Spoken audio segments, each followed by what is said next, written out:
Whafteile tōle nei fo ia no tātou te maua, e toi whaafonga i fo e seisi whaopoponga, i Tala I mea lo o te tupu I Sāmoa, usi mai e lau whaafonga.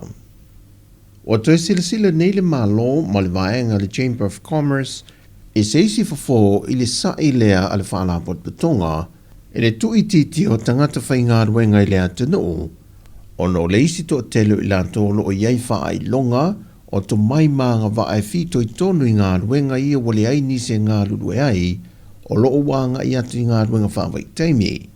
E na whai loa le whionga le ministai a lau timu ia a fōwele se wā ai, e leo ma whai ona tu ua lea wanoa lea o loo maua o tātou tangata, lea ua mori mawina o loo manui ai le te leo a ingo lea tunu, ia I lanto o loo whaonga ai na te tawa wanoa. Peita I o se tasi o whawhita au le loo whea ngai ma le pōra kalamele nei, o le tele ai o a inga ua moto siwa ma le pelepe, o le toe whaile o isi a inga o lanto e malanga ia wanoa whawai taimi. Na sila I le malo I toe teu ngō tūla whono, ai mai se mo I lanto I e te I tolu tau sanga I malanga ai, pe a toe fo I mai, e le mawhai o na toe tu wina whaalau se soa tu I eise a wanoa, e te tau o na malolo mo le se fulma le lua maasina po o le tau sanga. O se whainga na whae loe le whionga na minister, e mawhai ei o na toe mati ma toe pou le ainga I to tonu o le tau sanga lea, e na ia mawhai e pēa o na whaata ua I la toe malanga I ngā ruenga whawai taimi, lona ainga, lona toa lua ma le whanau, a o lei toe tu wina I ei leise a wanoa pe a mai al piriota lea, e toe malanga ai esa iliman wia. A o le atu e whaia leise whiutana inga le malo ma le whaalapo pitonga le Chamber of Commerce, e toe sa ili a walai, e le tausa e lio I lato e iaianga waa ma to mai wha apitoa, e ngā luenga o loo manaumi ai. Na whaate ia le tamaya sa leone ma siana whanau e to fitu, e lo lotu I le ekalesi aprentisano ia pia, e se whesoaswani na sa I lia le whaife au, e au noa ma le wha I loa iai, le sunga I anu au sala si osi, la ia sa ili ne whesoaswani mo le tamama siana whanau, le na fausi ai e le whaalapo pitonga anga le lei o le South Sea Christians Ministry, le whale fōpiliki mo I lātou.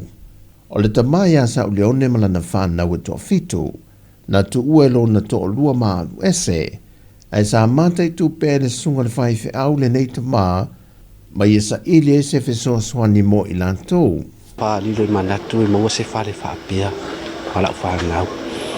A te tonu lawa whamonianga o le tua, e ale se mai whamonianga le tua tangata, e ala iona au auna.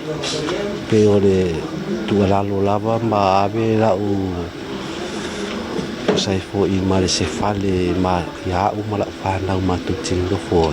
E rea ua whatino ni li proketi matanu, pie ni whale, ta ua ma reia ni whale, maua ni, ia u ma la whanau I li asu. Whailo fo il tamaya sao leone, o lona tutongi le vaiaso a le se lau lua se fulu se lau lima se fulu ta la, mai ele mawhai o na ngā whati ai se whale whapea. O le whale fau ua fausia a to ai ma le tāne vai, whapea fo e ma le whale ta ele. Ua whailo manino mai ele komisina o mtanga luenga o leo, a o paolongo I tino Filipo, o le tau I lima wheta la lea no fo atu moso stasi, e mawhai ona I tu ina mai ni wha amtalanga sao I le mtanga luenga, e le sa ili ai o le ripa o taia lau I titi tua lima, e le aise tasi wa ia maua. O wha amtalanga lava na maua leo maanga I sao I le no whanga le na pu e mai ai lau I titi, ai le o ni wha amtalanga na tu inane se tasi le ofisa. Ma ua whaia fwoi sa I le linga leo ia I lato e ana ia whale nof tutongi, po o ai uma I lato o lo a fie le wha lafi no lau I titi, ma e molia uma e le tūla whono. Na whaaftaia ua pa au le le I aiu se tasi o le atu noo, pe toea a fia fwoi se turisi le sola anga le nei lau I titi, e pei o isi sola anga mua. Mai o fwoi leo whai ngā ruenga ale to ese, o lo whaia fwoi sa I le linga mai ono iai fwoi ni swinga I le au whai ngā ruenga le tūlanga o le whaata mala.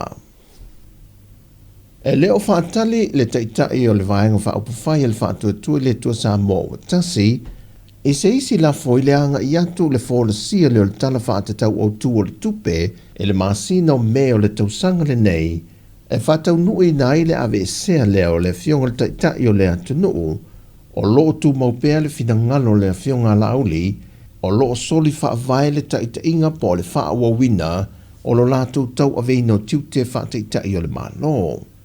O le ia mātou tāpenanga I luma mai. E le mawhaina mātou tu mamao. E ono vai atu, this is a serious issue. Le wai vai me lau tupu. Lau foi atu le. Well, that's just the option. Na piyama fo le finangalo le fionga le whaipule ya mulipola na rosa ale mori o le mata upu le valea. O te ba ai mawalunga ia te ia, fast full tau sama, o tu lai mai e se taitai.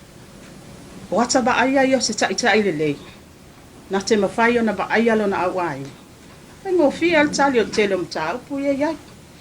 Walan tupu mai mea ia. Ia, o na o mai tau watu. Ua le mawhai o na sau e whaatino o ngā lwei. Fo ala mea. Toi fo ai mai e toi fo ala mea. O mea tupu I tono ai. Ia ai ele sau I a mātou. Ai aluanga ai oi atu I le. O kali la alfa afitau. O le fofole na alfa afitau. Le ai wa kili fufula ai le onga alfa afitau. Peita ino visiting yele teita I le tua ngai, ile mata opepe o na ta ua I la ua, na te ena sunga tule epa lupe suli aisa le maliele ngoi. Mātou te leo whai mea whātasi ma fia mele. A lewa ia le mātou whautuanga I a fia me. Whamawai ma malu. Na whaadia foi tu ile epa, e tu maupelo lātou talitonunga, e soli whaavae, le whaawawina pea e le fionga fia me malana vaenga to se fulmal wha, le malo po le atunuu I le temi nei. O tala ia mai Sāmoa, whamania tele le tue fuafonga la whenga iei masio tātua, tudu nei aso, whasoi foia.